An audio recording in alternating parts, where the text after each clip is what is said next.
Ustads, may tanong ako kasi nagkamali ako kanina. Okay. Pagsasala.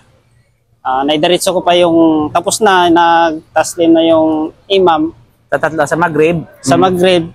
Tapos na naitayo ko bigla. Talaga nagkamali ako ron.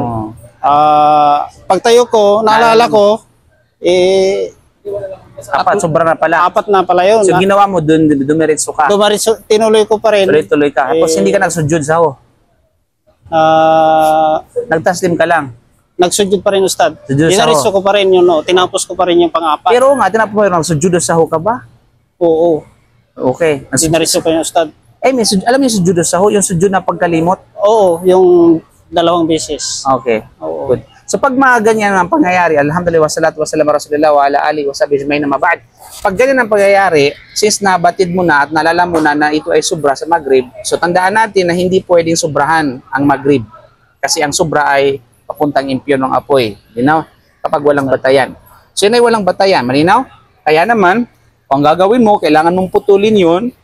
Kahit pa nakapag-fatiha ka, o kahit pa nasa posisyon ka ng baw at naalala mo ito, na sobra na pala ito, kinakailangan mong balik sa huling posisyon.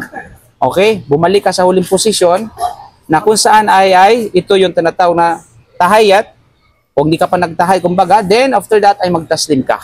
Okay? Magtaslim ka. At gawin mo ang sujudo saho. So, sa pagkakataon na ito, ang sujudo saho ay after ng taslim. So, paano isagawa ang sujudo saho after ng taslim? Magsalam ka, tapos magsujudo saho ka. Pagkatapos, alam mo sujudo saho yung 2 sujud. Pagkatapos magsalam ka ulit. So, ibig sabihin, yan ang sujudo saho after ng taslim. So, merong 2 taslim. Sa pilit ng 2 taslim ay ang sujudo saho. Okay. So, bakit kailangan magsujudo saho after ng taslim? Dahil nga, mayroong kang nagawang sobra mura sa mga rukun o haligi ng pagdarasal ng sala.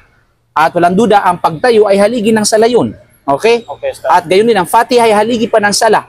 Di ba? So, ibig sabihin, hindi lamang isang haligi yung nagampanan mo doon o kaya na isa katuparan mo, bagwas isa. You know? Subalit, ang sujudo sa isang beses lang. You know? Kung saan ito ay after ng taslim.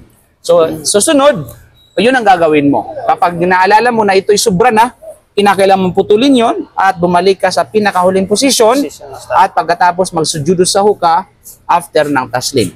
Okay? Kasi walang sobra sa Maghrib. Okay? Okay, Malinaw? Salamat. So hopefully ay inshallah meron kayo natutunan. Allahu a'lam bishawab. Subhanaka bihamdika asyhadu an la ilaha illa anta astaghfiruka wa atubu ilaik. Assalamu alaikum warahmatullahi wabarakatuh.